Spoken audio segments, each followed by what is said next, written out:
सोनी रोज अपने मुर्दा पति को डिटॉल साबुन से नहलाती थी, उसे धुले हुए कपड़े पहनाती थी और फिर खुद उसके साथ लिपट कर सो जाती थी। ऐसे करते हुए सोनी को 7 महीने बीत गए। उसके बाद इस हकीकत का पर्दाफाश हुआ। नमस्कार दोस्तों, आप लोगों ने वैसे तो प्यार की बहुत सी दास्तां सुनी होगी, लेकिन आज उत्तर प्रदेश बिजनौर की मोहब्बत की एक कहानी जो मैं आपको सुनाऊँगा, उसे सुनकर शायद आप भी कहेंगे कि यह प्यार ओरिजिनल वाला प्यार है। दोस्तों, यह कहानी ब्रिजेश पाठक और सब्जी बेचने वाली एक सोनिका है, जिसे सुनने के बाद यह पता चलता है कि दोनों ने रियल लव किया था, जो आज की दुनिया में नामुमकिन सा लगता है। ब्रिजेश पाठक पढ़ने-लिखने में बहुत ही तेज़ था। वह घर परिवार से भी मजबूत था, उसकी आर्थिक स्थिति काफ़ी अच्छी थी। सोनी ठेला लगाकर उस पर सब्जी बेचती थी। वह बंजारा जनजाति से ताल्लुक़ रखती थी। सोनी भी देखने में खूबसूरत थी, ठीक-ठाक थी। एक दिन ब्रिजेश पाठक सब्जी लेने बाज़ार गया। इत्तेफ़ाक से वह सोनी के ठेला पर ही सब्जी खरीदने के लिए गया। सोनी को देखते ही ब्रिजेश पाठक सोनी में खो गया और उसे टकटकी लगाकर देखने लगा। सोनी इन सब बातों से अनजान रही, क्योंकि हर आने-जाने वाले सोनी को रोज़ घूरते थे और ऐसे लोगों से सोनी का हर आए दिन सामना होता रहता था। लेकिन ब्रिजेश पाठक को सोनी से प्यार हो गया। उसकी रातों की नींद हराम हो गई। उसे पढ़ने में मन नहीं लगता था। फिर वह रोज़ किसी न किसी बहाने सब्जी खरीदने सोनी के ठेले पर जाता था। जिस दिन वह सब्जी नहीं खरीदता था, वह सोनी के ठेले से दूर खड़ा होकर केवल सोनी को देखता था और फिर वापस आ जाता था। कुछ दिन जब ऐसे करते हुए ब्रिजेश को बीत गया, धीरे-धीरे सोनी को भी एहसास होने लगा कि ब्रिजेश मेरे लिए ही इधर-उधर भटकता है। वह केवल मुझे देखने के लिए मेरे ठेले के पास आता है और बेमतलब का सब्जी खरीदता है। धीरे-धीरे सोनी भी उसकी तरफ खींचने लगी और अब सोनी भी पहले से सुंदर दिखना चाहती थी। सोनी भी सजने-संवरने लगी और ब्रिजेश पाठक रोज़ उसके ठेले पर जाने लगा। एक दिन कड़ी धूप में सोनी अपने ठेले के पास खड़ी थी, तभी वहाँ ब्रिजेश गया और बड़ी हिम्मत के साथ ब्रिजेश ने कहा कि इतनी कड़ी धूप में तुम सब्जी बेच रही हो, इसलिए आज मैं तुम्हारी सारी सब्जियाँ खरीद लूँगा और तुम अभी घर चले जाओ। सोनी ने जब ब्रिजेश की बातों को सुना, तो उसे शर्म सी आ गई और वह दौड़ती हुई अपने घर चली गई। फिर क्या था, दोनों का प्यार धीरे-धीरे परवान चढ़ने लगा।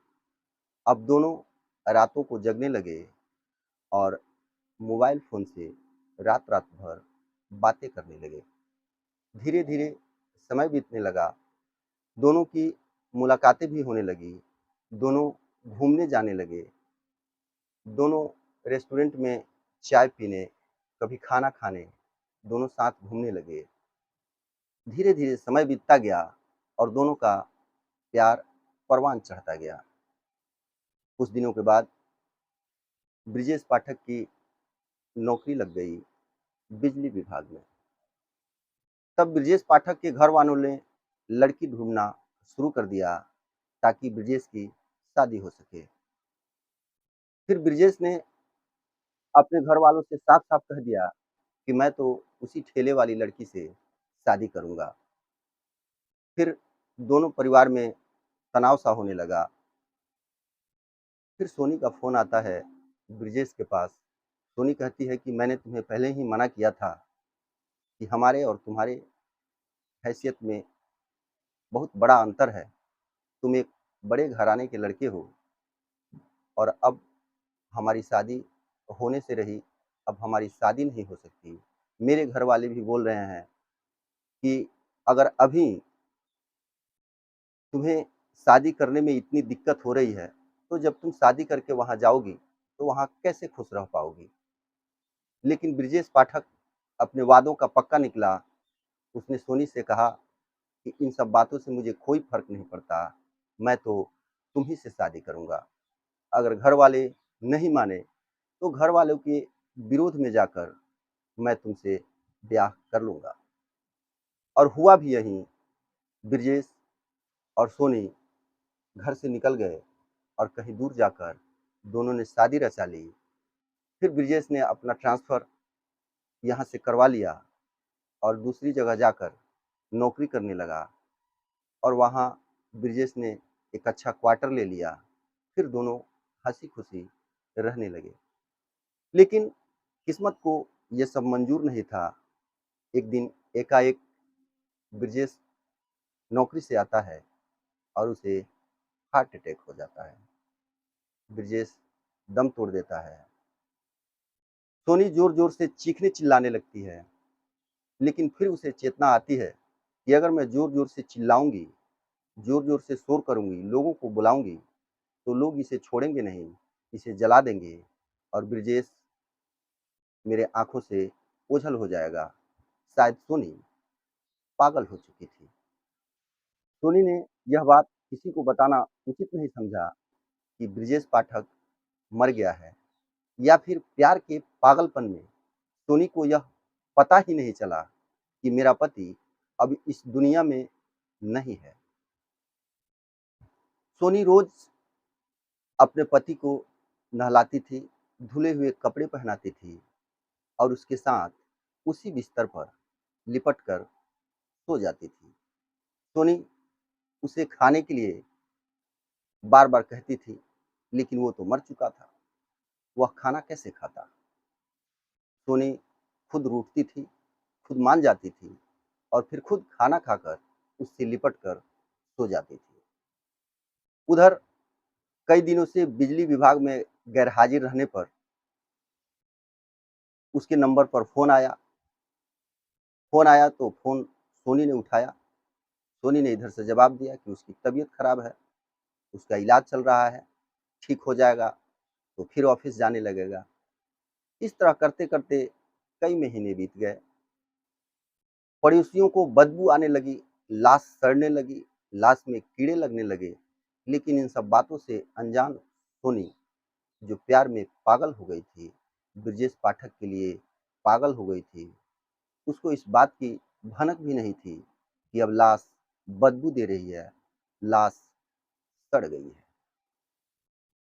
कुछ दिन के बाद बिजली विभाग वाले खुद चलकर सोनी के डेरा पर आए, क्योंकि उनको पता लगाना था कि आखिर में हकीकत क्या है, कौन-सी बीमारी ब्रिजेश पाठक को हो गई है कि वह अभी तक ठीक नहीं हो पाया।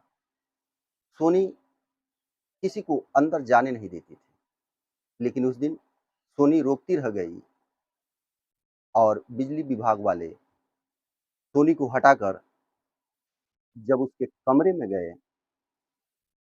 तो सभी चक्कर खाकर गिरने लगे। लाश से इतनी भयंकर बदबू आ रही थी कि उसका कोई जवाब नहीं था। फिर लोगों को समझते देर नहीं लगी कि शायद सोनी पागल हो गई है। फिर बिजली विभाग वालों ने उसके घर वालों को फ़ोन किया, तब ब्रिजेश के घर वाले आए और उसको अंतिम संस्कार के लिए ले गए और सोनी को मेंटल इलाज के लिए हॉस्पिटल में दाखिला करा दिया गया। तो कुल मिलाकर सोनी जो थी, वह ब्रिजेश के मोहब्बत में पागल हो चुकी थी। दोस्तों, यह कहानी आपको कैसी लगी? कमेंट में ज़रूर लिखिएगा। आपसे फिर मुलाकात होगी अगले वीडियो में। तब तक के लिए नमस्कार, प्रणाम।